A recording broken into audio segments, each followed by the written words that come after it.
Nerd on the Podcast is proudly partnered with Apogee Electronics and Odyssey Headphones, leaders in the field of audio. His strength is returning until it's like tunk, tunk. And he's like, hey man, I don't want no trouble. Like, no trouble.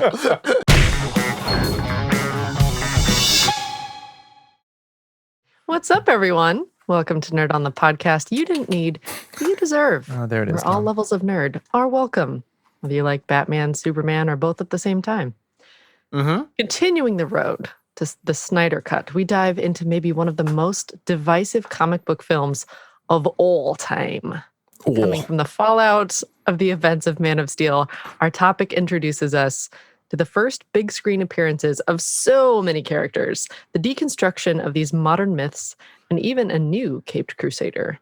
Today, we are discussing Batman versus Superman, Dawn of Justice, Ultimate Edition. Ultimate. Excuse me. It's Batman v Super. I'm just kidding. No, everyone hated that. And we want to clarify here what we are covering is the Ultimate Edition. We might even talk about the theatrical, but we're typically talking. But our ratings will be judged upon the Ultimate Edition of this movie. Not the theatrical. Yes. Yeah, so if you haven't seen the Ultimate Edition, pause this, come back in 3 hours. We'll be right here waiting for you. We'll Maybe wait. 3.5 so you have some time to process. Shh, we'll wait. Yeah. We'll give it a minute. And, okay, so let's get into it. Welcome back. I hope you enjoyed the Ultimate Edition of BVS. Yeah. Dawn of Justice. So today your hosts are me. Hi, I'm Caitlin. I'm Tom. Wow. Coriel. And I am Josh, and this episode is brought to you in part by the members of the Nerd On Nation that is powered by Patreon. As a member of the Nerd On Nation, you do get fun perks, like you get early access to these episodes. You get bonus episodes that nobody else hears. What else? You get access to secret channels on our Discord server. What? Name me one more thing you get. But wait, there's more. You get discounts on merch. And I just thought of another one that's so cool that I cannot. There can't be more. Not mention it. As a member of the Nerd On Nation, you do get what we call a Nerd On Nudge, which gets your questions answered first in our other weekly show, the Nerd On Update. Man, what a bunch of stuff. That's a lot of stuff. And it's more than one and or three things. Yeah. And at the same time, you get to help us to be the best that we can be and allow us to keep getting better and upgrading our content and making more content for you. So check it out, nerdon.tv/Patreon, and check out that Discord, nerdon.tv/Discord. And a huge shout out to our partners, Apogee and Odyssey. Apogee have equipped us with a hype mic. Do check out this microphone. It's a wonderful microphone that you can use across the board, whether it's mobile or PC or Mac. Check it out. We use it on everything that we do. And a huge shout out to Odyssey Headphones. We had them on a episode a couple of weeks ago. Awesome company, wonderful quality. They're just good folks. Dope people. But yeah, so those are our partners. And if you have enjoyed this episode or enjoy us, do stop by, rate and review wherever you listen, subscribe, share us with your friends and family. And I think that's the housekeeping. We did it. Shall we get on to this ultimate episode? Sure, if you want to call it that. So everyone that's brand new, we're going to be going into our first two segments. And the first one, which deals with the end of the show, where we rate it. So right now, we are going to guess that drum. It's Batman. They aren't friends. They're just two men. They're gonna try to kill each other, but then they save the day. All the themes. For you, Josh. All mixed into one. Yeah, Josh, can you mix that, please, and put it into a suite? Thank you. Yeah. I'm going to melodyne it and make it sound pretty. Appreciate it. Can you have it done? Make sure the beautiful eye plays out. They're just men. So they're gonna fight, and then they save the day. Halfway through? Was there a I think two-part? he's done now. Okay. So if you're brand spanking new, Corey, the third part. I'm kidding. Yeah. If you're brand spanking new to, I was gonna say Guess That Grump. Nerd On. Guess That Grump is a segment where we are going to go around the digital screens and guess who is going to have the lowest score. If you can't see the screens, you should be. It's on YouTube. And no matter how low the number is or how high the number is, the lowest one of the week will be the Grump. So since I always get it wrong and I always never explain always, I will go first. Yes. And I'm going to guess. I think I'm going to guess Caitlin. I knew that was coming. Did you? Did you? Yeah. Did you? Okay. Kaylin, who you got your money on? Did you? I think it's going to be Corey. Did you see that coming, Corey? I did not. Did you? Sorry. All right, Josh, who you got? Last one. I think it will be Caitlin. Saw that coming too, especially after Tom picked me. You were already on my written down notes, so You guys are always on my mind. always. Aw, that's so sweet. But what's yours? And then also how can the nerds? Yeah, let me go. Yeah. And then I got something special for But you. how can? I'm gonna I'm gonna say Josh. Oh. Okay. Hey, does this Wow. sound like fun to you? What we're doing? Do you think all of us guessing who's gonna like the film the least is so fun? You can want to be a part of it. Guess what? You can be. You join the Nerd On Nation, and you could have a chance to vote in a poll on who you think the Grump is going to be for our episodes. And if you get it right, you could be the grass-fed General Zod Galactic Golem Gamel Gatorade-fed. Guess that Grumper Gator guesser. Ghidorah. Thank you, Dora. Who is Ghidorah? Yeah, and then you get a shout out on the show if you get it right. And I think that's pretty special. TM. And the Nerd On Nation has voted. We got a handsome amount of votes, and I'm a little surprised here, Tom. Because it's Caitlin. Oh my gosh. Got to switch it up at this point. So. It's like, it can't be I love me. how I feel like with comic book things, because I've been like, I'm not like really gunning for comic books. So now when comic book things come up, people are like, Caitlin's going to hate it. It's like, Oh, wait. Or not hate so, it because you could just be the lowest of all of us. That's all. And that could be a 4-9. Who knows? That's wait, true. Caitlin. So wait, you say on an episode that you're not really caring about comic book stuff or movies, and then people are fucking out of their minds for picking you for the No, I'm not lowest saying score? they're out of their minds. I'm just saying you say something. They've seen a pattern. Yeah, they've seen a pattern of that. They're So learning. They're relying on this pattern. They're growing. I'm not going to say that they're not, but we'll see. It's like AI, except it's biological intelligence. And so. Huh. Anyway, so now we'll move on to the complete spoiler of all of our ratings and go into our initial reactions and our first impressions. Who wants to go first? I do. Okay, I want to go ahead. first on initial reaction because the first time I ever saw this movie was in the comfort of my own home, but it was an experience because a good friend of mine, Grumpy Tom, brought over a box set that he hadn't opened yet to my apartment of Batman vs. Superman Ultimate Edition. Believe it had a statue in it. Am I mistaken in that? It has Tom? Ben Affleck in it. Yeah, that's what I thought. Is that the one that you groped on our Yes, TV it show? is. All right, great, Oh, cool. yes, it So And I gladly do it. yes, brought that over and we watched it. And Tom, I hadn't seen the theatrical version either because I had too many opinions thrown at me out the gate to be like, make a sensible watch of this. Tom actually pointed out what was new in the Ultimate Edition and what was not, what was theatrical. So through this watching, I put notes in my head where I was like, okay, if that was gone, that would suck. All right, if that was gone, that would suck. And I realized that the Ultimate Edition is a coherent story, whereas the theatrical one is a goddamn mess. And I really enjoyed every single minute of this 3-hour film. A lot of the things, without getting too much into spoilers, a lot of things they cut from the theatrical one are like motivation based. And so it made all these characters just live in a world where they're just doing things and no one really knows why. Yeah.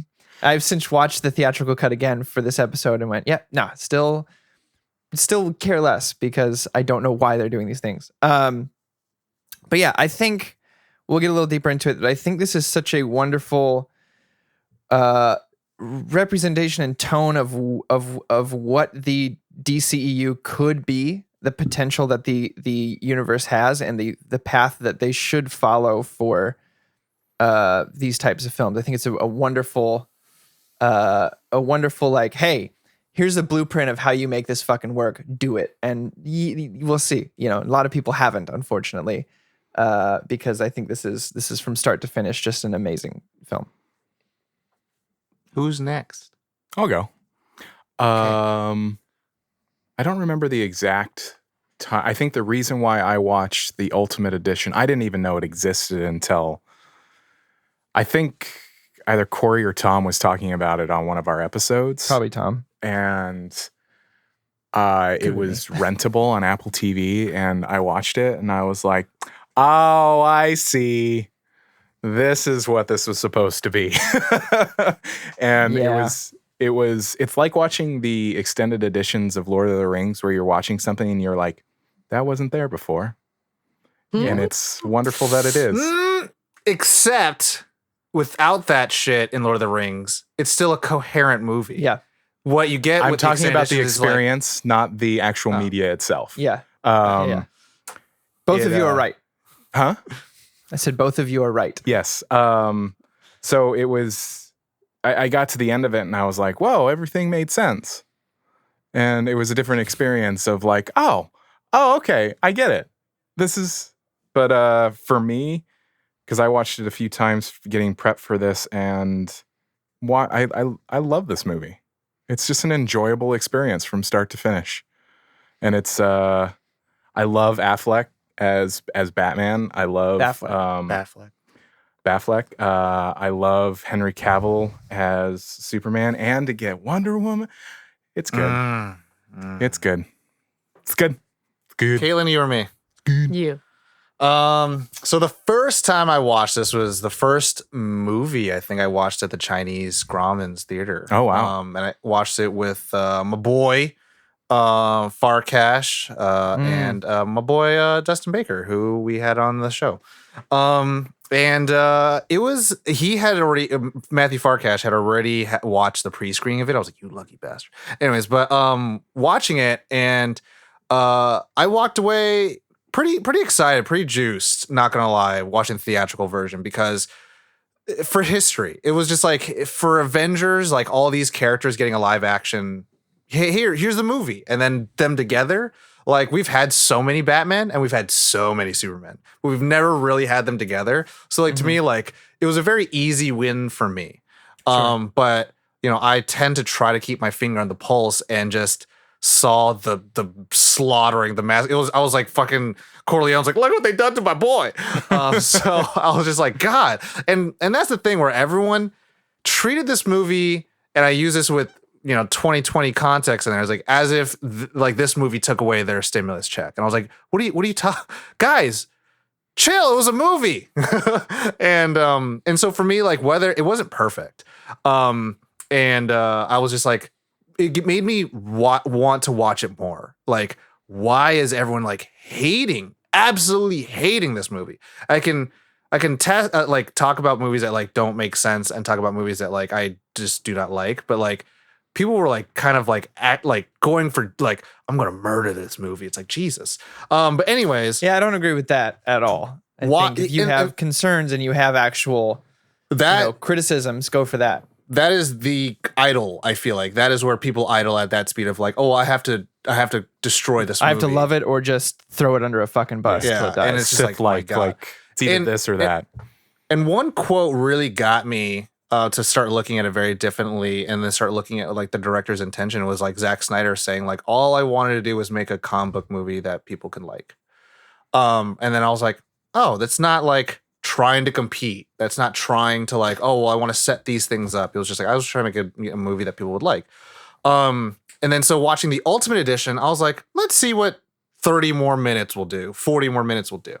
And then I watched it, and I was just like, oh shit. A lot. And I've been trying to, like, if there was like a gospel, I would probably be one of the first few like adopters of it, being like, try to watch it again. I don't want you to change your mind, but I think you need to see the right film.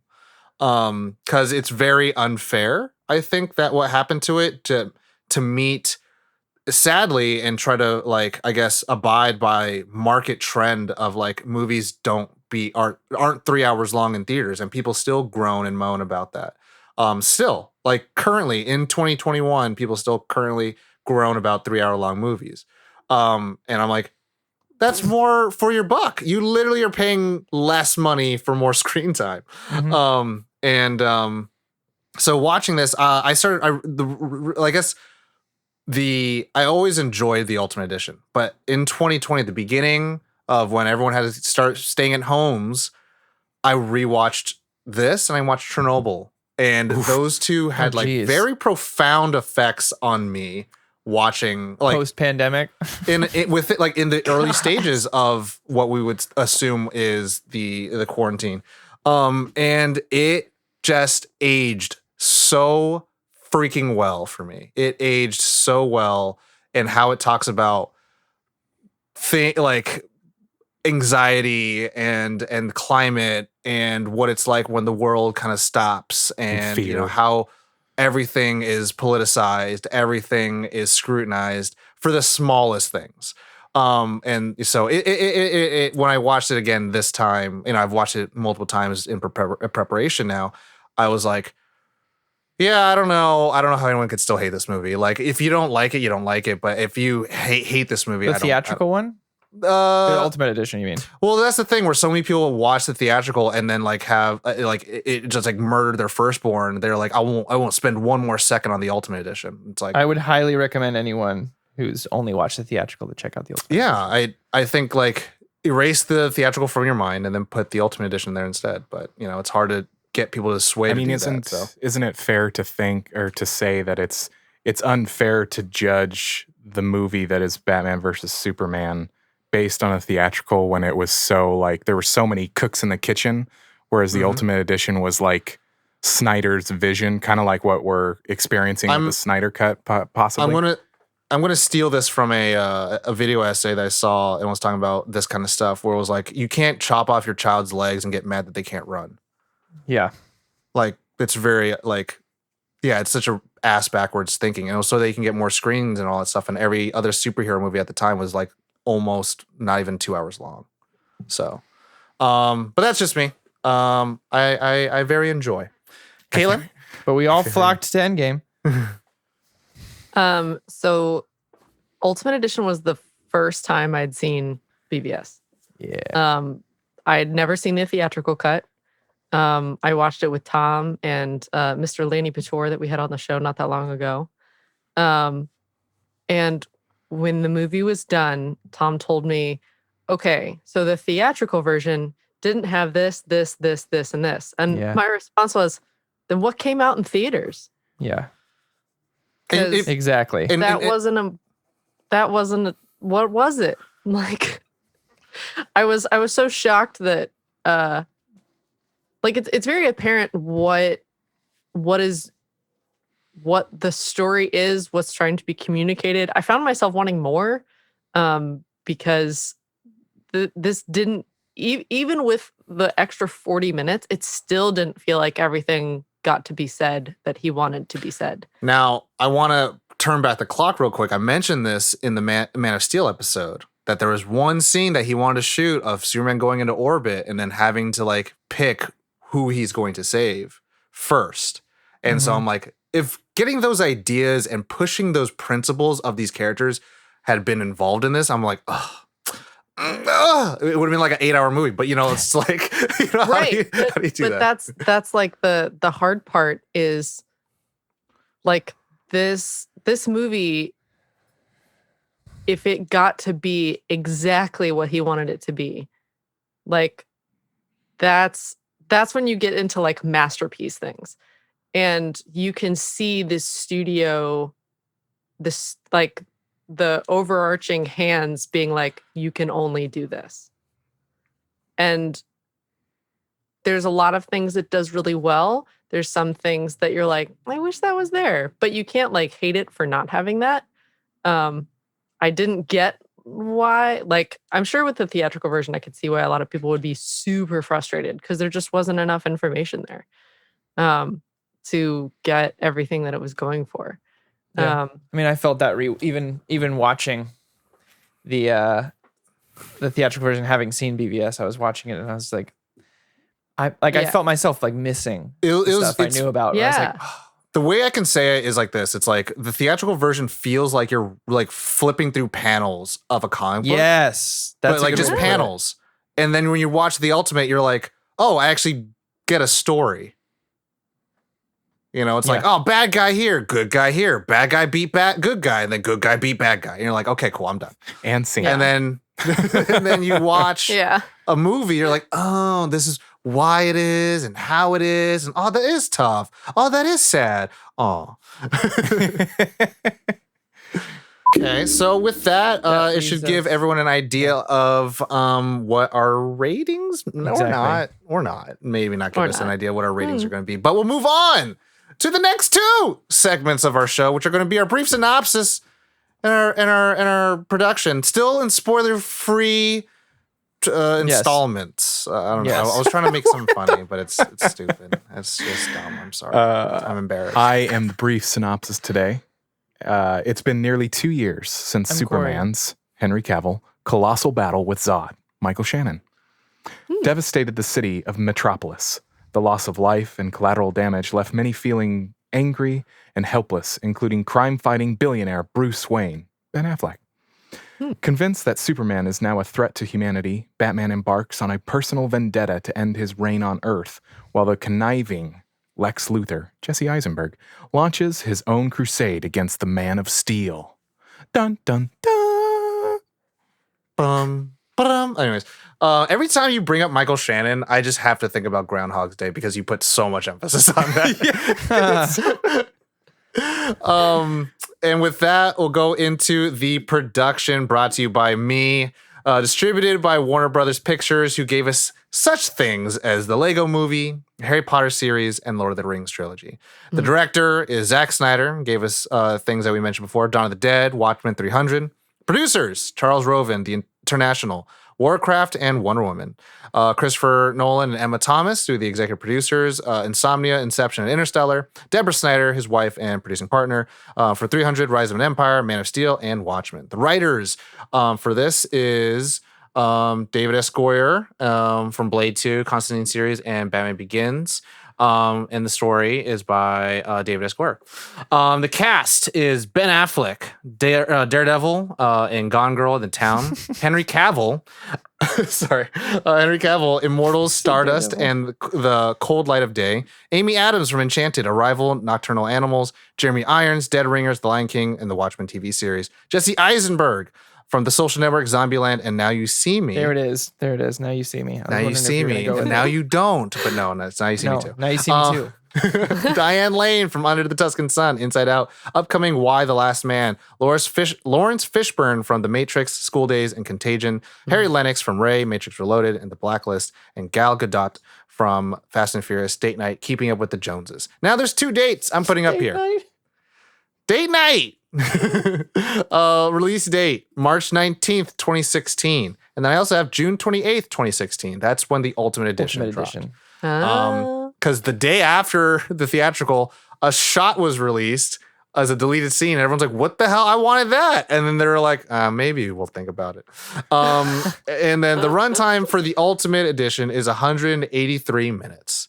The budget for the film, and this doesn't have the Ultimate Edition in it, it's just a theatrical run. So 300 million budget for an 873.6 million gross. The Rotten Tomato score sits at a lovely 28% from critics, from 428 users, and 62% audience from over 100,000 users. Is that wait? And that's That is for the real, Ultimate Caleb. Edition, or No, there is no Yeah, rating for an there's- Ultimate there's Edition no- because it doesn't come out Across the theatrically. I will say for the usually Zack Snyder is infamous for these cuts not taking payment at all for the work that he puts in to recut his films the way he wants to see them. So Whoa. if there is any extra budget, it was simply for anyone helping him with that. He took all the time, I guarantee himself, to just because At he's the doing the same thing for Justice League. He's not getting paid at all for it. At the He's time of just- this, Right. the 70 million that was for additional photography, all for CGI, and then for the 4 to 8 minutes that you'll see. Mhm. So he took no money. He said he typically will say, "Yeah, I'll take no money for creative control." Yeah. Wow. So Let's get into it. Let's So spoil now- some shit. yeah, we'll go into the full spoilers, our favorite parts, our favorite characters, our qualms, and finally our rating. God, okay, I'm gonna say this Start us off, Tom. off the bat. There is, I said this. There's one scene that always makes me choke up, and it's when spoilers. It's We're after in Superman spoiler dies. It's right when Superman dies, and it's not so much that he dies, but when Batman is pulling him down, or like carrying him down, Lowering him down. and lowering him, and then Lois shows up, and then Wonder Woman and her have like this back look at each other, so they have this reverse shot reaction, and then there's just like this moment that you could see Gal Gadot's performance of just like she just knows what she has, like what she's going to face, and it's like, oh, she's experiencing, and this is the first time that we saw Wonder Woman ever. We haven't seen what happened to her yet. We didn't see the Chris Or what Pine she's movie. experienced. Yeah. Yeah. So we didn't see the World War One movie. And so when she just like gives that, you're like, oh my God, that's like such a good She knows the loss. moment. But now knowing, And now knowing, you're like, oh my God, it's like it like hits so much harder. I love the symmetry between that, because if you compare the shots between when Superman is getting stabbed by this bone spear, it's like the exact same thing with General Zod and Jor-El. Like he's looking away, he's a blade comes out of a hand, it gets stabbed, and then with Lara L, she like cries over Jor-El's body as Lois Lane cries over Superman's body. As they It's like- zoom out with everybody standing over, where it's almost like it freezes, but it's like they're zooming out of like Batman, Wonder Woman standing over Lois, crying over his body. It's just always. I was actually watching it again this morning, and that scene is always like, I'm like, man, biblical looking. yeah, it's beautiful. I mean, I feel like we'd be remiss if we didn't talk about the opening scene matchup and Oh, the opening scene yeah. matchup Oh with my the God, end of that Man was of so Steel. good. And just from a like technical standpoint, it's Stupid. really impressive. You have to have every single second of that planned out, just from the shooting to the editing to the acting. Like, I was trying to piece together in my head, like, oh, what if we had to reshoot a scene from PAs from a different point of view and make it, if someone watched it side by side, it would match up perfectly. And my brain exploded and I passed out for 4 hours. So I feel like just as a technique, even from, I mean, story standpoint, yes, it's a wonderful way to let you know immediately why Batman feels the way he does and does the things he does. But at the same time, just from a technical standpoint, I was like, you beautiful bastards, you did it. You actually did it. And the thing I like about that is also it answers the questions I think a lot of people are wondering. It's like, what the fuck are the consequences for all those millions of people dying? And then you're kind of like, You find out Batman knew him and like, well, yeah, and it's like, why is Batman fighting Superman? Like, that's what a lot of people are getting mad about. Like, why are superheroes fighting? And then you realize, like, Batman kind of stands in for like this surrogate of like the human hatred for an alien, and I mean, it's that was like, not even not the same motivations, but like every time Batman and Superman have first met, they fight. and they At fight, least in my recollection, every animated film or any comic I've read where Batman meets Superman for the first time, the first thing they do is fight. and it's so Batman and Superman. Just for everyone who does like, why were they going to fight? If you haven't read a comic book or watched an animated thing, blah blah. 3 reasons is why Batman and Superman fight. 1 is someone being manipulated by somebody else. That sounds familiar. Yep. 2, it's the first time they met. That sounds familiar. And 3 is because it's a misunderstanding. Yeah. Sounds all very familiar. There's nothing out of the ordinary here that they're fighting. So, Caitlin, favorite part? I think it was the one that immediately popped up because smooth brain version of me is when Clark Kent hops in the tub with Lois when she's like getting really nervous about like, I don't know if we can do this. This isn't a good idea. And he just gets in the tub with all of his clothes on, and my brain was screaming, "Squishy shoes! Squishy shoes! Oh God, no!" But But it was just such a good representation to be like, listen, whatever. It's all ridiculous anyway. Like, whatever. Let's just be happy. And that was just a very sweet way to get Henry Cavill shirt off and be wet in a tub. And I loved it. Yeah. It was a And lighthearted a good representation way to of like relieve some of his the love pressure. for her. And Yeah. yeah. Well, I mean- it was very goofy and cute, and yeah. It's to me my answer of like, why is Superman not happy? And it's like, he is happy, but he's also like, this is like 2 years outside of living in small town Kansas, like, and being in a city that like is doing nothing but kind of giving the highest amount of scrutiny. And it's like, he can be if he's allowed to be, but the world kind of keeps pushing him in this way where like everything he does is fucked. Like, he's fucked if he is, and he's fucked if he isn't. There's a lot of that, which I really love because I find that so relevant. And I feel like we're only gonna get more and more relevant. That like there's one of my favorite parts is a line, and it's when Superman, after he saves Lois, after Lex pushes her off the building, after 30 minutes has passed, so he's probably like looking for mom. He goes to Lois and he's like, he wants me to fight him. He's explained to Lois like, I have to go kill Batman, blah blah. And he said, and she's like, don't go. And he's like, no one stays good in this world anymore. And he flies away. And you see like how fucking defeated he is about that. He's like, I have to convince him to help me or he has to die. And he's like, I've never premeditatedly have to go and kill somebody. Yeah. And he's just like, no one stays good in this world. And to me, like, that hits so hard because it's just like, whenever anyone's trending and you're like, oh no, please just don't. Like, every time Mr. Rogers trends, I'm like, no, but it's like, let's celebrate. I'm like, oh, thank God. That was like when James Earl Jones was trending a year ago, and everyone's like, fucking warn me before you trend James Earl Jones on Twitter because I thought he died. Yeah, no. It's either they die or like they finally look at him being an asshole. It's like, oh, God. Yeah. So, a favorite part for me is kind of in the same vein of kind of like a Superman realizing the consequences.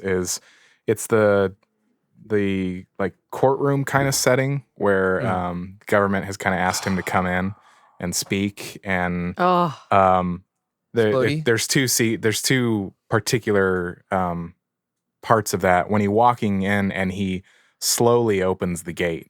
Like oh yeah, it wouldn't take much for him to just rip it off of its hinges, but he just kind of like, it's kind of like in Man of Steel when he's like, he's holding back, so to speak, and he's showing like everything's fine. He just opens up the gate nice and calmly, and then as sucky as it is, but when he's standing in the flames and the rubble and just the visual of him just going, the disappointment. It's almost like if he talked like this, if he was just like, fuck, man. That's exactly what it looks like. But also a huge shout out to, I'm a huge fan of Holly Hunter. I love her, and just, the grandma's peach tea, her realizing what's happening, and she's trying to continue her speech, and she turns it around to see the label, and it's just there's a lot of really wonderful transitions, like acting transitions in this, where it's non-verbal changes, where you're seeing their faces going, oh. You're seeing the micro conversation in their head. Yeah, the when she sees that and she's trying so hard to continue, and she's realizing, well, this is bad. This is really bad. Corey? Yeah. Me? Yeah. I was gonna say, I mean that moment with Superman's really, really great. Just the sadness on his face is just, that was one of my favorites there. But can we talk about Diana Prince and Wonder Woman for just a moment? Throughout this whole film. When do we want to talk about her? All of them. I want to talk about, first of all, I want to talk about musically hinting at her theme throughout the entire film. Just the one cello line of and you're like, I almost hear it. It's gonna come. And then finally, when she shows up during the Doomsday fight, and it's that ba-na-na-na, you're like, yes, it's happening. And like to Tom's point, like, we hadn't seen Wonder Woman hadn't come out by the time I watched this, but now having watched these two movies with her, and especially that first one, and just having her show up, like my wife and I were watching it, and we were like, we got choked up when she finally shows up on screen for the first time, and we're not alone in that. Like there was a lot of accounts of the people on set filming the movie who, like, when they finally saw her come out in costume, like grips and sound guys just being like choked up, being like, I've been waiting my whole life to see Wonder Woman like this on the big screen, and I can't believe I'm a part of creating that. It was a wonderful reveal too, the way that they did it. Like, you see the blast and it's almost like a flash frame, and then the smoke dissolves and it's just her. Like, it's like, ooh, Yeah, and then the ooh. Well, it's so just like good. we were living in a Batman world for such a long time, and then who saves Batman? It's Wonder Woman, and it's like Yeah. that's pretty fucking badass. And like, I'm not gonna equate it to that, but it was like portal sequence. Like, in the theaters, everyone, whether they watched the theatrical or not, they were just like, everyone fucking clapped their hands during Wonder Woman. Like, it was like by end all, like, that's why the Wonder Woman movie I think was received so well, because like everyone was like, she had the best like entrance. Yes, 100%. And just the whole "I thought she was with you" bit was great. You well. want to know something about the lineup when they finally show the Trinity? Why Wonder Woman is in the front? Sure. I don't know if you know this, but Zack Snyder. So someone asked him, "Is like, why do you always have Wonder Woman in the front?" And he says, "Well, she's probably the most experienced, so she would probably be leading the charge." That's fair. Yeah. And I was like, I like. She's that. also It's a you thought. have man, god, demigod. She's also the link between the two, I guess. Nice. But yeah, that reveal finally. I mean, the build up to it, using the theme to hint at you throughout the whole film that this is going to happen, and then finally the coming to fruition and hearing the full theme when it's finally revealed was just a wonderful setup. Knocked out of the park with that. Hans Zimmer was. Sorry. Sorry. Hans Zimmer and Junkie XL did the score for this, and Hans Zimmer was kind of like leading the way of like, okay, this is when this part of the suite comes in, and he was like, so like, I don't know when to put Wonder Woman's theme in, and Junkie XL was the one who's like, just slap it right there, just slap it full force, and like Hans Zimmer was like, all right, that's the point of collaboration. You get kind of nudged to do things that you never thought you would be doing. Just And right then when they she turn out- shows up, just it just goes in. I was like, oh. Josh, sorry. Oh, no, I was going to She say has the also best the theme too, by the reveal way. of Batman. Like Oh. the terrifying reveal of like him in the corner. Like, because I mean, that's, if you read other forms of Batman, like sometimes he's terrifying. It was like Yeah. a horror movie. Yeah. And like the fact that the prisoners in the basement were like, no, No. we're just going to stay here. We're We're grateful good that he until it saved us, leaves. but we're just going to stay here. Yeah, and I like that a lot, and I think a lot of people also have a lot of issues with this iteration of Batman, but there's a lot of like these telltale things that like you see like why he's the way he is, like his Robin was murdered, and then one line that struck out to me the most was he's kind of almost like not even really given up, like he'll do the thing, but like he's just like, you pull one weed out, another one grows in its place. Yeah, and I that's how want he to point. sees it. I want to talk about this for a second because Yeah. it's a point of contention for me as well. On the sense of like, I think people are way too harsh on the warehouse scene, which is one of my favorite scenes in the whole movie. Look, like Tom said, this Batman is not fucking year 1, year 2 Batman. You guys, This is year 20. This is like, yeah, this is year 20 Batman. He's like been doing this for a while, and through the whole movie, they talk about how Batman's getting more violent and worse, and he's never done this shit before. And like, And it's even not a the good thing. They're not citizens saying are like- yay. Yeah, even the citizens are scared. They're like, fucking Batman's loose, man. Something's come loose, right? So is we're not unhinged. talking about. We're also not talking about a Batman who's like thinking the way he usually Logically. does either. So it's not like Snyder was like, I'm gonna take Christian Bale's Batman and I'm gonna put him in a warehouse where he kills some people. No, this is a different fucking Batman. It's the type of Batman we see in Dark Knight Returns. Like, this is the guy who's like, I'm too tired of fucking being nice to people, putting them in jail. They get out of jail. I beat them up again. I put them back in jail. Like, no, we're done. We now have aliens, you guys. I And- have bigger shit to worry about. Now I will brand you and you will die in Yeah. jail from other bad guys and then you don't come out again. And then I didn't really kill you, but it's like It's I the death get it. by I get proxy where this thing, too. Batman's at, and it didn't bother me because the filmmakers and writers did a good job of setting you up, basically like taking you by the shoulders, going, this isn't the Batman you know. Well, also, I mean, even for me, just for people, And then people were like, well, this isn't the Batman I know. And we're like, yeah, this is not your Yes. dad's. Have you your only read a copies. few comic books? I'm just. yes. But like I'll to the defense of people who might have any quote unquote like misgivings about it. Like it took me a little while because, you know, for if you're listening to this and you haven't thought about it this way, Batman is the antagonist for the first 2.5 hours.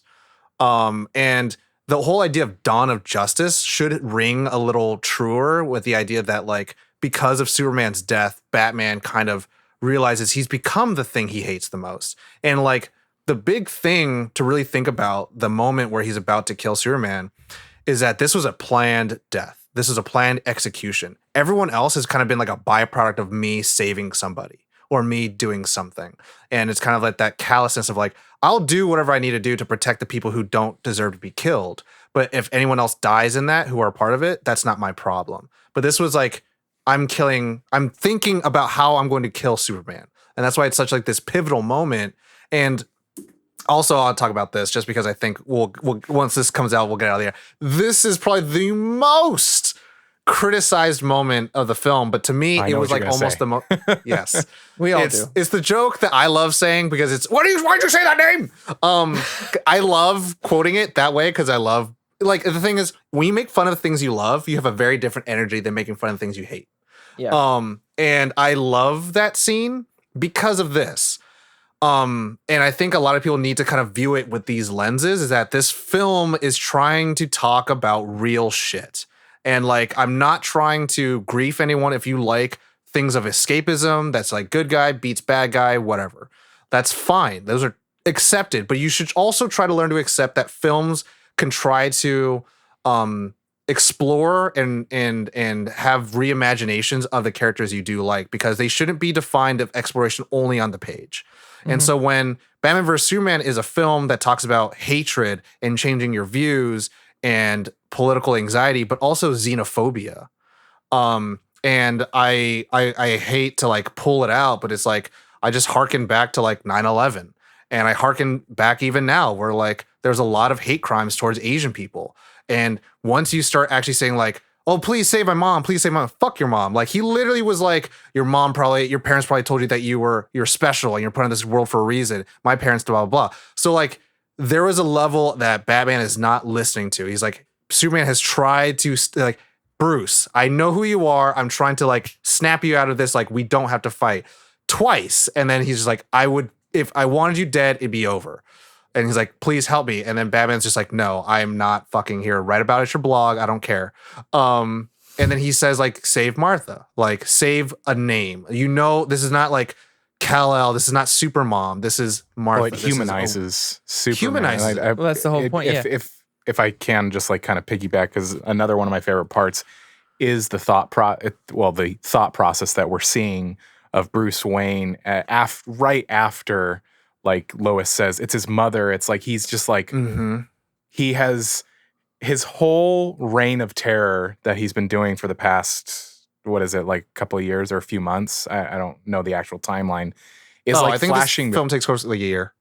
It's flashing before his eyes. That's what it appears to for me, where it's like he's realizing kind of the error of his ways, and he's like, he has a mom.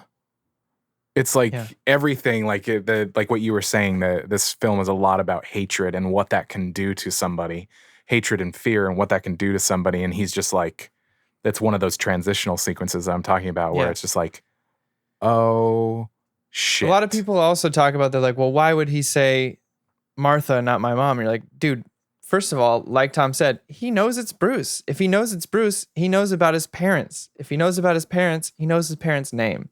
And he knows that the trauma that could leave, you know, especially someone who's like lost his own father. So it's not a moment of like, it's not a moment of giving up for Superman. It's not. It's really his last line of defense of like, look, here, I'm going to try one last thing to cut to the fucking core of you here, Bruce. You're going to kill Martha.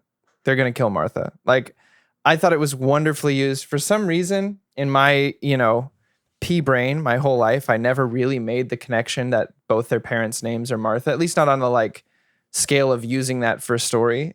So for me, when this scene came up, I was like, this is really good. This is really wonderful. What a wonderful way to tie two characters together. I mean, all you hear about from Batman is my dead parents, you know? And so, and then, you know, all that Superman has left is Martha. And so it's just this wonderful, like, oh, let's tie these core pieces of these characters together in this moment where they need to be at a fundamental understanding with as few words as possible. And most of the time, we mainly hear of Batman's dad, like in comic stories where it focuses on his father. So till Flashpoint. Yeah. I will say that for people who are going to come in to this movie later, and as a person who did come in later, I really wish that joke hadn't been made 1,000 times. Sure. It made it very hard for me because, like, the first second I hear Martha, I'm like, oh boy. Yeah. We're setting up for the thing. And then it was like all you can think about. And it was hard to, like, detach from it because, like, I totally agree with you in all the points that are being made right now. But because it was made such a joke for years since it came out, I was just like, I can see this is him planting the seed for Martha. This is a seed planted for Martha. This is a seed planted for Martha. And then it, like, detached me from the emotional connection because my only association with it was people making fun of it. Yeah. I think that sucked some joy out of it. Like, no, I think that's like a that's good the internet. I think that's like a good point of like what BVS is. It's like it's almost like this, and I hate to say this, right? It's like a victim of these preconceived notions. It's a victim of like, this is what people say they want, and so anything else that's different is just going to be shitty and inferior. And so when this film tries to do something different and like gives you all the necessary things, it kind of like falls on its face because everyone else wants it to be something else instead. So, Josh, I was just going to bring up another like point of contention that was fixed for me that actually, now that I have this knowledge, I enjoy differently. Or I enjoy more. When I first saw this movie, I had a huge problem with Jesse Eisenberg as Lex Luthor because I had preconceived notions of who or how Lex Luthor acted, like what I have seen of Lex Luthor and how he's portrayed, until I read Superman Birthright. Yeah, I was going to say Mark Waid. Yeah, and when I saw that, it was like, I read that. I was like, this is a version of Lex that I personally have never read. And it was like, oh, okay. And it was kind of like flash you into reality of like, we've talked about it on this show of like runs of characters. And like, for some reason, we always put movies in this like category that it's not allowed to be considered a run, but it is. It's like, it's their version of Lex, which is loosely based on another version of Lex in comics. So it's like, we just had a Batman that had no superpowered beings at all, and we were totally fine with it. Yeah. But I mean, after that, like after I read that, it was like I watched it again, and it was like, okay, I see you, Jesse. I do want to say one. Oh, go ahead, Caitlin. I'm sorry. I wanted to hop on because Lex was actually a part of a lot of my favorite parts as well. I loved his theme. Like orchestral. Yeah. Very Space Odyssey 2000, yeah. Yeah. So I love that. I loved the angels and demons flipping the painting. I loved his assistant that was like, so Mercy. Whatever he wants. And then like her realization that she's like, oh my God, he's not here. I'm going to die. And then like the realization of like Lex will kill anyone to get whatever he wants. And there he has no ties to anyone. He really actually is that like truly psychotic. So I love the way that they developed for people. But yeah, I just loved anytime Lex was doing stuff, I'm like, oh, you crazy bastard. I love you. I do want to say one thing too is about him. I just think of Martin Shkreli. Fucking Pharma Bro. No, now I hate him. Well, you're not supposed to like Lex Luthor. You can be like, he's an entertaining thing to watch. Okay, but he's a piece of shit. Add an addendum then. I love the portrayal of this insane character. Well, I will say they did it very accurately. I really like the sequence between him and Superman on the top of the skyscraper because film wise, it's fucking genius. Because there's this Superman is up in the sky, and then it's like it's a low angle, so you're looking up at him like how Lex Luthor sees him, like this godlike figure, and then you're looking down at Lex Luthor, who's crisscross applesauce, sitting down. I learned that recently. I was like, that's a thing. And so it's a high angle, so it's looking down on him. And as the scene progressed, then they come on equal, so they're both seeing eye to eye. Their eye lines are level. And then at the end of it all, Superman is on his knees, and then you're looking up at Lex Luthor, and he's like, it's the whole like, because of what's happening in the frame, it's also happening in the story too. So on page and off page, it's happening where the reversal of power is being played out. And then at the end of it all, it goes up to a high crane shot of Lex going into the helicopter of this like, look at these foolish people who are just like killing each other kind of way, where it's like we as the audience are almost omniscient. And so I really enjoyed like, oh, there it is. Like there's this wonderful play and poetry with it that I really enjoy. I also just kind of like that everything he says has such a weird double meaning.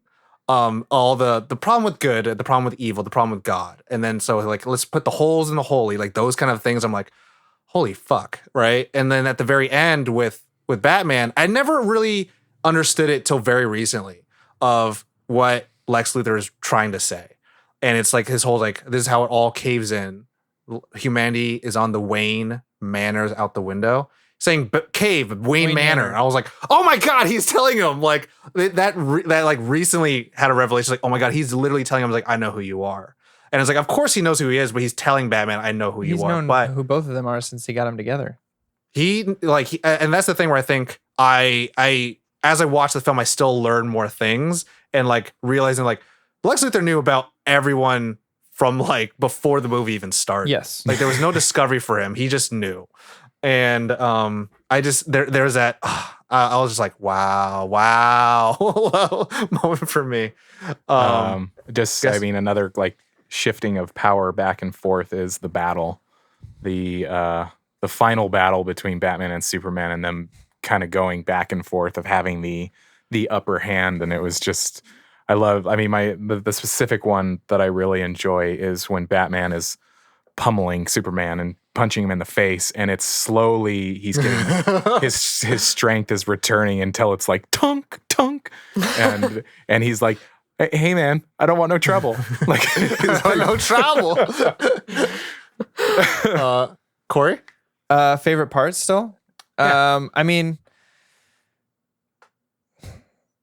unfortunately, the sacrifice of Superman, the music, and the lead up to it, the him saying, you're my world, and she's just like realizing what it means, and you're like, oh God damn, and there's nothing she can do to stop it. Like even she knows it has to happen, deep down, but at the same time, she's like, I just got like, damn. And that it just, when it happens, you're just like, and I even was watching with Dana, and she was like, man, they make it seem like Superman dies a lot, huh? And I was like, no, he's dead. Like this is it. She was like, Superman's dead? And I was like, yeah, they just killed Superman. And she was like, oh my God. Dana, I can hear it in her voice too. It's a really, I think like I said in our Man of Steel episode, I think Cavill is Superman. And he just, you just see those people who, when they play a part, you're like, oh, you were born for this. That's pretty cool that you were born for this role and you got to do it. And it's a joy to see him play any part of this movie. One cool thing though, I love when they're doing the mourning Superman, and I love the casket they have for him in the Capitol. If you seek his monument, look around you. The silver on the black is just like the black issue of when Superman died. They gave you a little comic book body bag. But also one thing that I mentioned, there's a little tidbit because I may know some things. There's one of the mourners in Smallville he's like right in front. It's when they're walking in the weeds. he is actually like the guy at the time who had bought the $5 million copy of issue 1 or whatever the issue of Action Comics in 1937. And they actually like show a frame of that in Wally's house, the guy who used to work for Wayne. Yeah. Scoot McNairy's character. And I was like, oh, they're doing it. They're throwing the nods. And it was just kind of nice to see those things. But we haven't talked about the warehouse fight. I did a little bit. A little bit. I will say real quick, that was like the most Arkham shit, like fighting, bouncing around. And there then, were like, so the many knife parts where thing. you go, oh, ow. He's intimidating as hell in that whole like What was it I he's kept terrifying, saying, Tom? dude.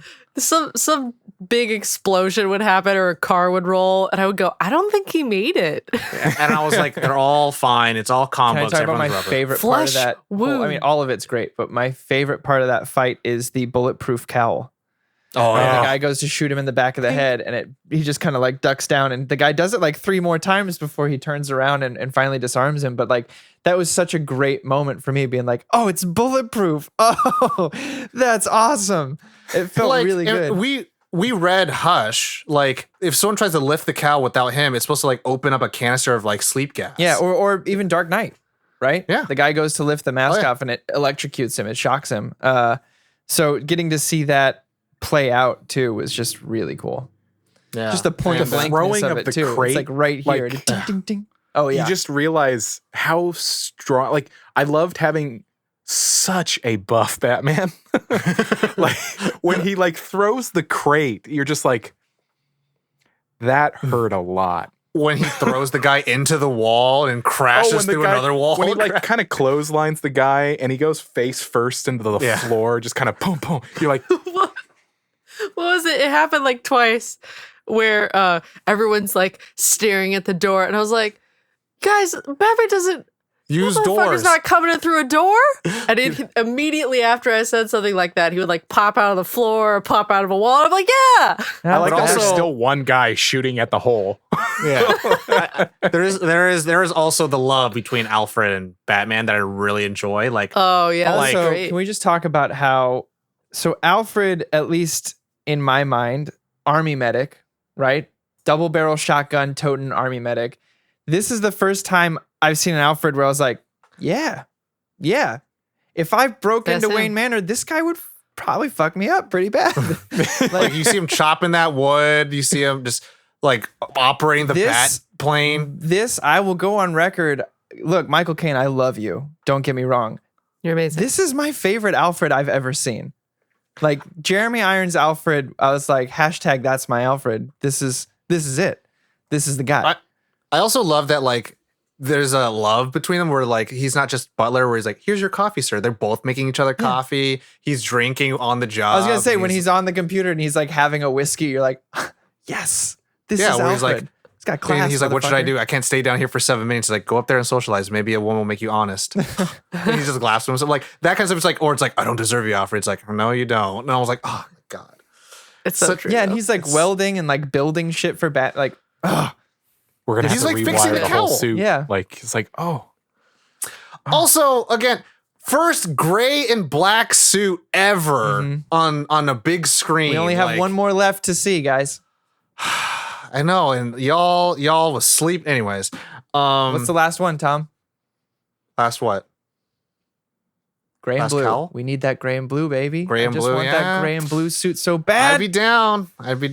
It'll come. I love with Wonder Woman particularly. I love all the small bits between her and Bruce Wayne, like how she's a better spy Yeah. because she international woman of mystery, right? Like that's her original thing, and then like how she's just like a better spy than him, but then also like she like I just love he's like it's like I've met many women like you, and she just turns around and just like No, you haven't.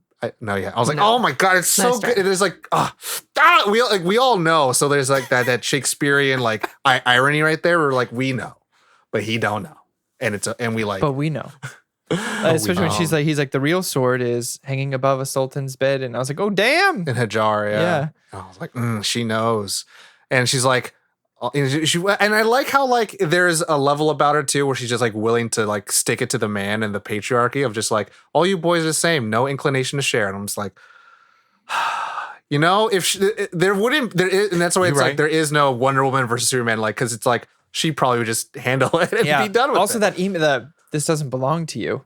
This is you. Is It's you. like, Also, like when she fights Doomsday, look, I know y'all listening, our decision makers, give us a God of War like game, Wonder Woman. Badass. Yeah. You know what I'm saying? or like And the have different- Spider-Man or Batman Arkham Asylum. Like, give us.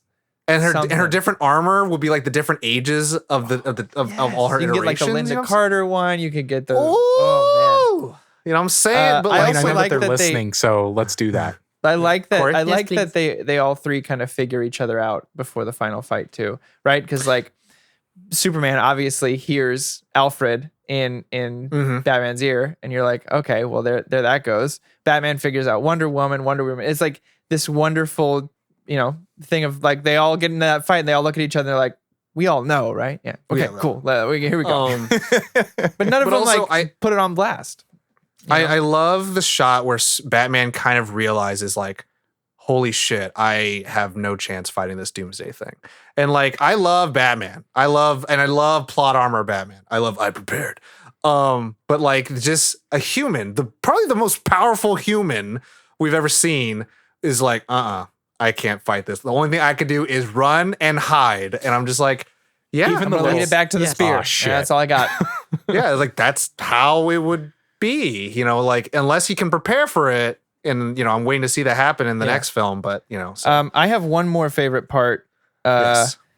and it's the Batmobile Superman, reveal where Bruce turns the corner and the headlights Just thunk. hit Superman. Yeah, and it's just like a bump. He does this. Spoilers for another movie. It's just this bump that he uses in the car. But the way Batman gets out of the car too is just badass as hell. Like the whole framing and blocking of that scene is really well done, I think. And it's getting to see that side of Superman who's like so concerned with protecting people that he's like, if I see you again, that's it. You're like, oh, that's intimidating as hell. Consider this mercy. That's intimidating as hell. And then he flies off at the speed of light. And you're like, oh, that guy threatened me. That's crazy. But, crazy ass Bruce is like, good. Let's do this. Excellent. It's working. Anyone else would be like, Caitlin you're right. I'll tell him to get rid of that spotlight. That's fine. That's cool. I was thinking about retiring anyway. We'll do one last. You seem to favorite have it part. under control. Caitlin, do you have one extra one before we move into the next segment? And Josh, will do one. I don't know. I listed a lot. Yeah. Yeah. I think I'm good. Next segment. My only one thing is like it's kind of like a frame or a couple of sequences of when Batman is running from Doomsday and he's against the building. It's Oh, yeah, almost like it's a the shout shot. out to the Dark Knight Returns. Like you're just like, ooh, There's I a know lot that of references to that. Like also the whole like, I'll kill her. It's like, I believe you, which happens in the Dark Knight Returns. Mhm. So like, yeah, there's a lot of good things. I want to say characters? one last Oh, sorry. one last thing. I like the Lois Lane subplot of her investigating the bullet and then the government completely being like, oh, if we actually looked into this, we'd know what it is, but we can't because we literally sanctioned the fact that a private company can sell bullets within their security company. And so Yeah, fucking we would good be- guy, General. I Yeah. can't remember his General Swanwick. Swanwick. Thank you. I don't want to. Yeah. Anyway. I know, right? Yeah. I know. And so yeah. that was a great scene where he's like, "Will you go on record?" No. Not a chance. It's classified. No. But I love You're cute. the thing between them two where he's just like, it's like, I'll tell you what happened. A reporter went to a place and the Superman showed up like a rogue combatant and people got shot. If you want to put your halo above your head or his, Mhm. And she admits, she's like, I don't have a halo over my head. Like people died. It keeps me up at night and it should.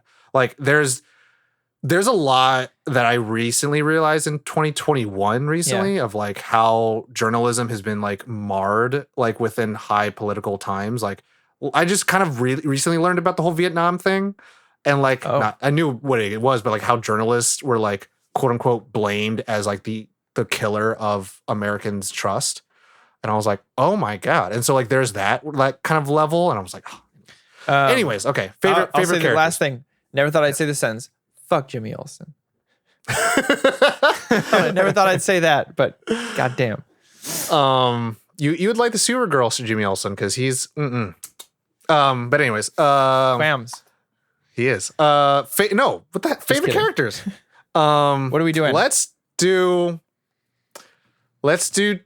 2. One of them could be of the title characters, and then one of them has to not be. What if neither of them are the title characters, Tom? I'm cool with that. Okay. So 2 characters that aren't the title characters.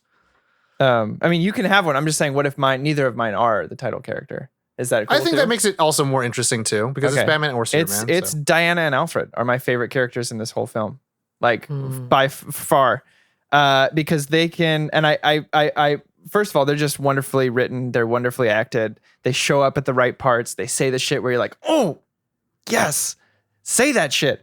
But they also, I found myself anytime they were on screen, with the title characters, they were who I was paying more attention to or wanted to see more of. And I think they Snyder walked a wonderful line of always leaving me wanting to see more of these characters. Like, it was never like, all right, I get who you are now. It was like, but why?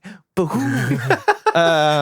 So I think they really they treated these characters. I mean, I think they treat a lot of the characters really well in this, but those 2 especially were treated with this, like, just enough, get a taste and you'll love them. And I do. I think they're wonderful characters and wonderfully acted and cast. I'll go next. Yeah. I'll say I like Lois and I like Lex. I thought I wouldn't say these things, but I'm saying them now.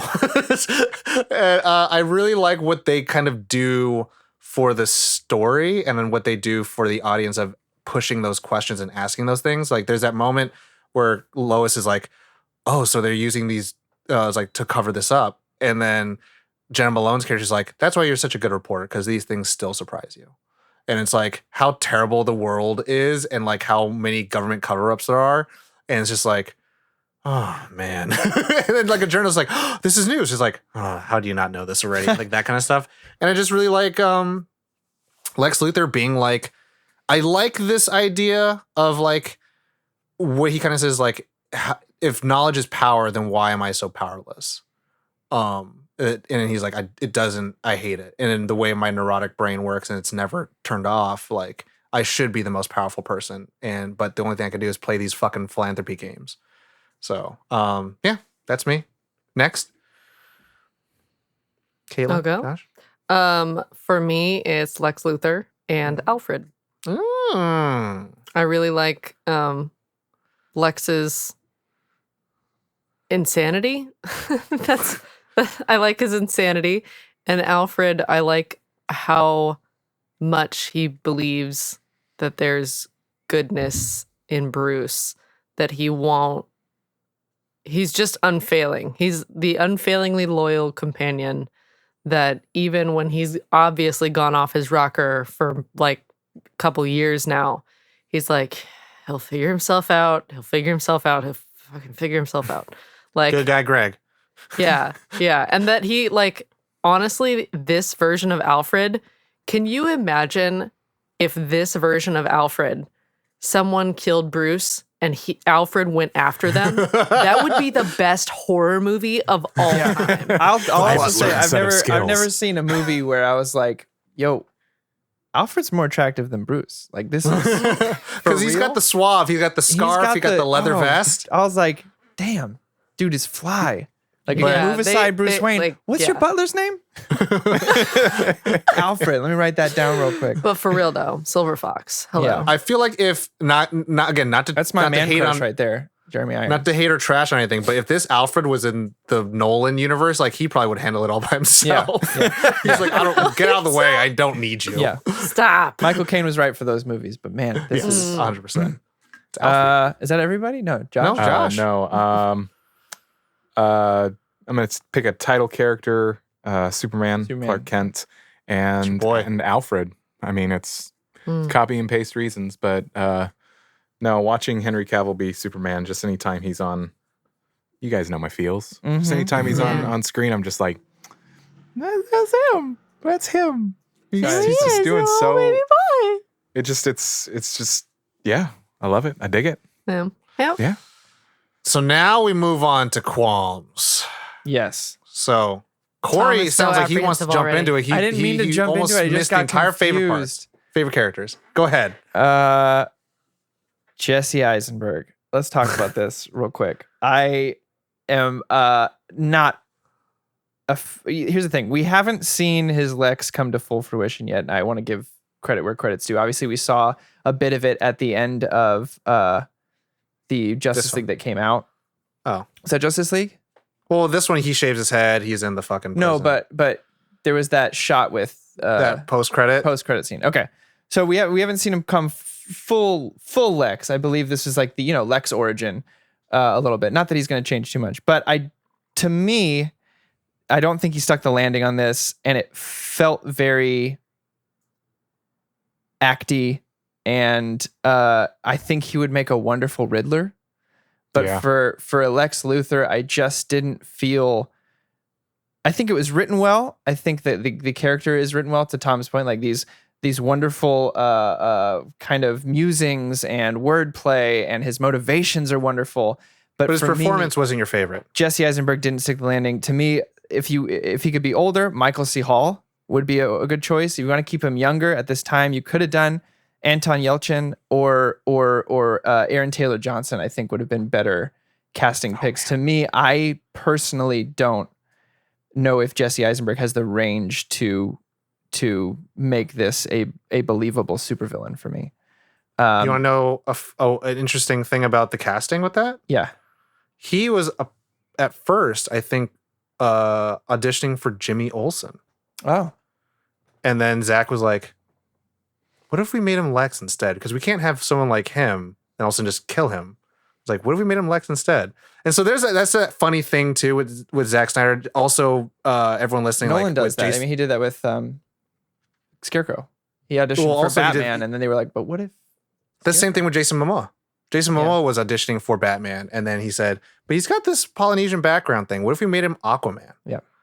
And there you go. $1 billion later. But for me, it was just, especially with Social Network being one of my favorites, it was just so close to that where I was like, man, Zuckerberg has gone off the fucking rails. So I had as much Zuckerberg stumbled on the set, and they were like, let's just keep him. Yeah. Let's just keep him. So for me, Can't it we was keep just him? There was a lot of weight taken out of those scenes for me. So when watching those, if I focus on the writing or like that rooftop scene with Superman, focus more on his reaction and what's being said rather than the actual performance. It still packs a huge punch for me. Because I think the writing for Lex is absolutely phenomenal. I just think it was miscast. And then my second qualm is about Doomsday, actually. And it's that big generic CG guy. And I don't know, as much as I like that villain, I don't know if this was the time to introduce that. It just felt... It was the same way I felt about like the ending of Wonder Woman with the God of War to the end, where it's just like it's so big and so CG that you're just like, I lost it. Until the final few moments. So for me, I mean, Tom and I watched this scene. Guy was like, oh, let me try to rewrite the end of this, and they used, I think, Bizarro Superman. Mm-hmm. And I was like, oh shit, that would have hit hard. But for me, it was just a little too generic. Are you still cool with the death? Oh yeah. Okay. Absolutely. Yes. That's what I was saying. Up until the final few moments of the fight, which is like, I would say from when Superman hears Lois banging onward is great. But the stuff before that, it's just like too much CG. And it's just it's the same issue I had with the villain at the end of Incredible Hulk, where I was like, it's kind of generic looking, and I just don't know how I feel about it. I wasn't scared. I didn't love the look at it. Same reason I didn't like the Pale Orc and the Hobbit. It's so CG looking that I'm just like, I wish it was something else. That's all. Next, Josh. I have two. One is it's almost like we talked about this in the movie Solo, like the naming, how he got his name. how Doomsday, like how they name him in the moment where he goes, Your Doomsday. your Doomsday. I was like, okay, that's all right. It was just a weak moment for me. And then though I like the transition, so after the infamous Martha scene and Bruce is realizing kind of the error of his ways, and the transition was just so fast. It was like, no, I get it. This is a really hardcore moment that you're learning so much right now. He jumped into a phone booth and popped out. Yeah, like he went from I'm going to kill you to all right, what do you need me to do? Like it was just super, super fast that I was like, I'm not saying that he needs to be like for the rest of the movie still on the edge, but it was just so like from one, it just felt like there was no middle point. It was just either I hate you, you need to die, to I'm here for you, what do you need me to do? Like it was just such a quick sequence that it was like there was no actual transition of the emotions, if that makes sense. It's a very like you can tell that he's trying to like possibly, you know, the name he's obsessing about with Martha, like let me save Martha. This for the first time in my life I get a chance to save a mother, or like, you know, he's probably done that multiple times. Save Martha specifically, but yeah, if it just kind of feels like whiplash. Yeah. Of like boom boom. And he's like, let me do something. He's like, let me help him. Cool. Please. Kaylin? So my qualm is mainly that there was this is going to sound like not a qualm. There was so much attention to detail that I couldn't take in all the details. And I wish that this movie was 3 seasons of 30-minute episodes. Because like we had Batman's a bad guy, Lex is a bad guy, Doomsday's a bad guy. Political intrigue, side characters coming in and doing a thing. What Lois is Superman in the world? What's Superman doing? Relationship issues. It just felt like it was so compacted. And Zack Snyder's, I feel like his way of storytelling is a very slow burn. And then you have things like studios going, no, theater times, we have to have multiple runnings, that kind of thing. And then they chop out all the movie, but he's a slow burn guy. So if you don't have all the time to do that slow burn, then you're just like, bap, bap, bap, bap, bap, bap. And how'd that go? One more time? Bap, bap, bap, bap, bap, bap. Okay. So I just remember. But so yeah, there was just so much of that. And like Barry, like the Flash coming in, being like, it's time. Omega, the guy, he's all too early. Mad Max. He just said, and then you're just like, find us. You've always been right. It's her. Am I too late? Fear him. Right. Am I too early? And that's another thing is like, if that wasn't a series, you'd be like, oh man, they're setting up for something really cool for the. I mean, they later are on, but they are, but not in this movie, and you're not going to get any resolution on it right now. No. So. I feel like... I mean, that's all of Infinity War. Yeah, but it's also one of those things where they make a lot of separate side, like, character movies that gives you that buildup. And with this, we don't get that. And we know we're not going to get that. We know that we're just going to get these massive, like, blocks. I mean, we did that. We got take it all Wonder in. Woman and then Aquaman. And then... But it ties things...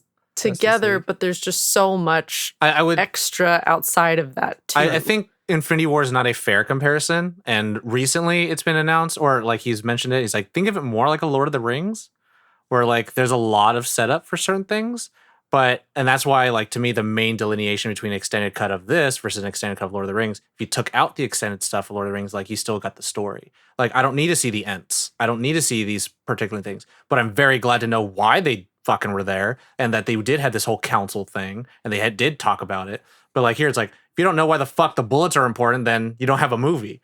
Right. So I see what you're saying. And I think, yeah, like, I know you're not doing it, but yeah, it's tough for, I think, most people to like not think of like that Marvel is the only way to be doing it. Like, and I always say, like, with Lord of the Rings, like, they don't need a Pippin, like Mary Pippin origin movie. And I'm not saying I'm like, oh, they should be copy pasting Marvel. It's not that's not what I'm saying at all. But it's a just whole more lot of of like movie. it's a whole lot of movie, and I find myself wishing there was more, or that it was separated into multiple seasons, so that Welcome I to have a chance to actually take in all of this information. Because while I know these characters and have grown up with these characters, they're also sprinkling in all these other characters, and I'm like, hang on, what's So- wait, what? Just also like as Josh trademarked, pull back the veil.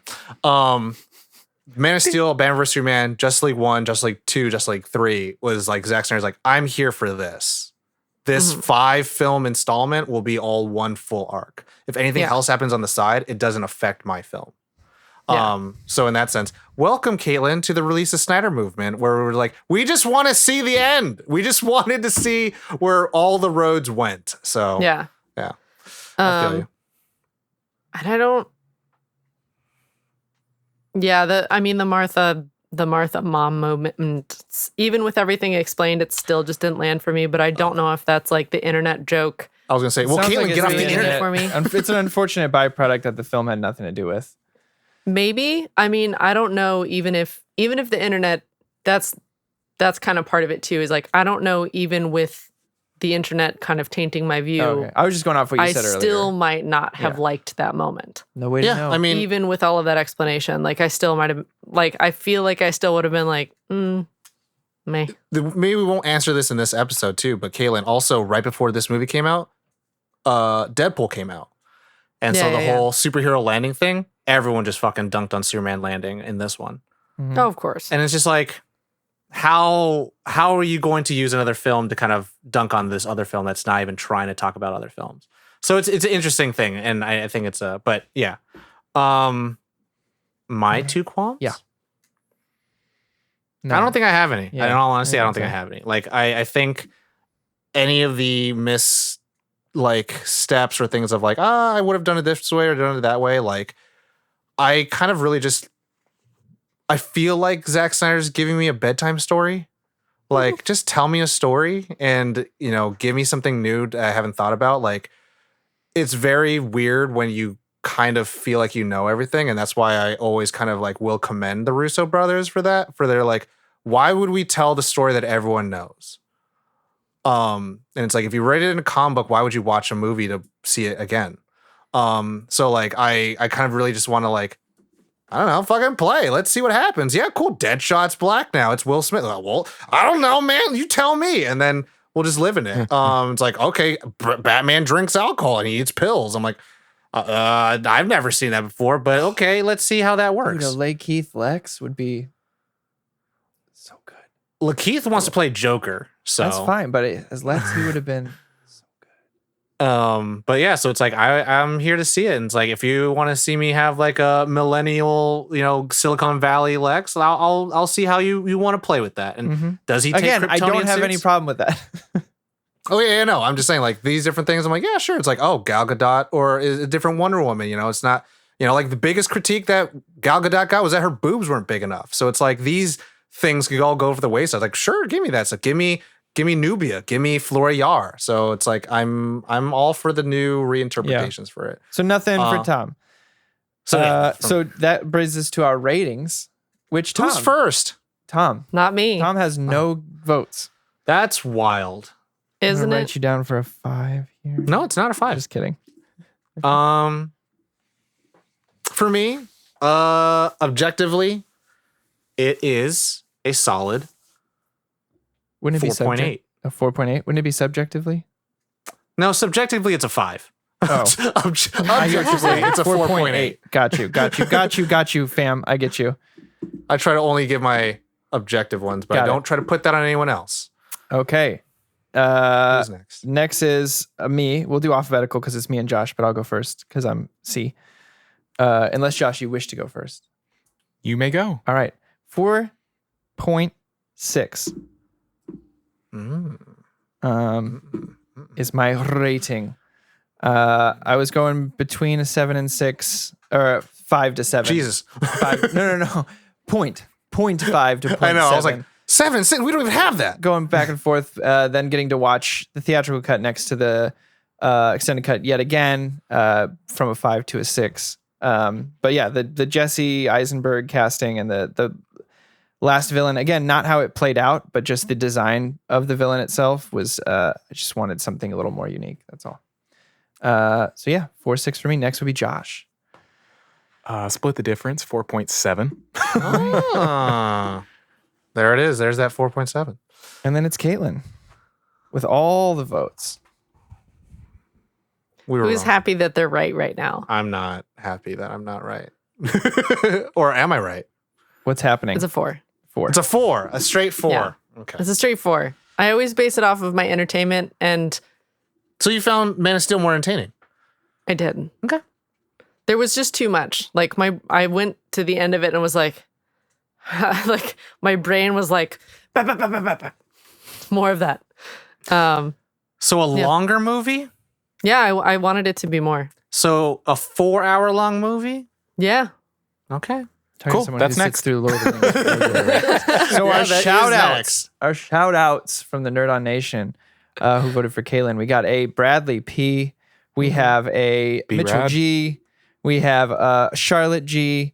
And No NOES. all know You me. all gotta guess Gatorade, guess Fred, Gatorade, General Zy, Gamel, Gatorade, Gamel. Gamel. I thought that's what you said. The Gamel, yeah, it's a character from Krypton in the DC. Okay, universe. great. Yeah, I want to say real Gram, quick. not like grandma, like GAM, Gamel. Gamel, yeah. I want to ask Caitlin the question too. Also, is just like, man, don't you wish that Ultimate Edition had a Rotten Tomato score? Yeah, Yeah. That's what I was mad about from the get-go. I was Yeah. like, wait, that's the score for, because when I heard 28%, okay. 28%. Twilight has a better Rotten Tomato score. Nothing wrong with Twilight. I like Twilight Look too. at your lives. Can I also say Why do you have so much hate in you? we got it halfway in? Is it Dark Knight? Yeah, Dark Knight, halfway in Dark Knight. But in this one, White Eye Superman. I mean Batman. We got to see it. White Eye Batman. Oh From yeah. like the comics and animated series. Oh, But also the metal suit Felt for the first so time. good. We were fed. As nerds, we were fed. like look, guys. I don't know if y'all are just worried about the Batman eyes not looking good on screen, but they do. They look good on screen. Just want to throw that out there. We saw it halfway when with he was Bale. like crawling around on the ceiling like a creepy spider. it was halfway with Bale with the sonar, like a Yeah. dolphin, Mr. Wayne. Like and a then- submarine. That's it, submarine, Mr. Wayne. But then we got to see it here at the. Oh, so good.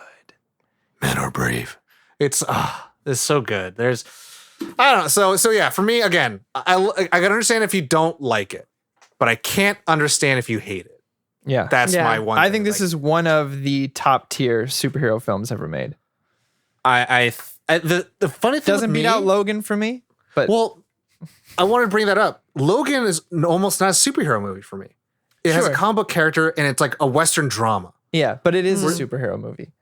Well, this is like for me, like it's not it's kind of sometimes not a superhero movie. It's like an operatic drama. Yeah, I mean it's the same way. It's the same thing I always fucking say about Logan. It's a story that happens to have superheroes. It's not a superhero Yeah. story.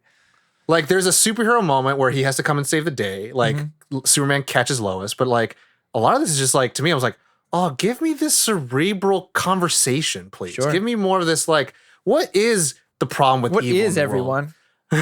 What is? It's like if you are all good, you cannot be all powerful. If you're all powerful, that makes you not all good. Like Yeah. I was just like, yes, I'm feeling this, please.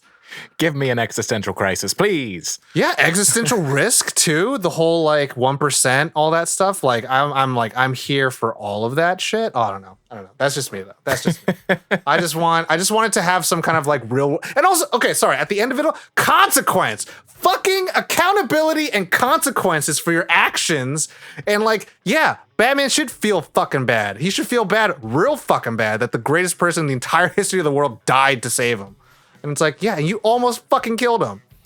Like, I'm just like, I'm here for it. I'm like, yes, there should be consequences to this. Not like, but we're friends at the end. Power of Digimon. And it's like, come on, man. Like, I get it. Come on, babe. Come on, man. I feel like we could give Tom another 40 minutes to rant. Anyway, sing us out, Easily. man. Everybody at home. Thank you so much for listening. Tell us your thoughts on Batman versus Superman, the Ultimate Edition. Reach out to us on that Discord, nerdon.tv/Discord. There is he's a got the movie nightmare. channel in there that we can go on there. You can reach out to us in DMs. You can tag us on social media, which is NerdOnTV on everything. Check out our website, nerdon.tv. It has all of the links for everything that we do. Like I said at the top, if you enjoyed what you hear, if you love us, stop by, rate and review, share us with your friends, your family, subscribe. We are everywhere. Apple, Spotify, iHeart, everywhere. And like Tom has mentioned, we're on YouTube. All of our episodes are video.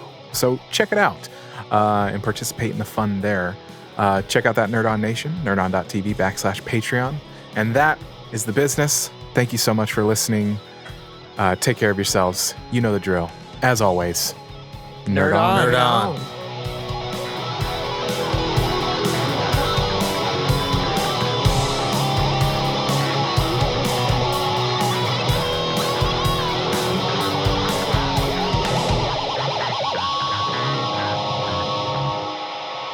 Ending broadcast.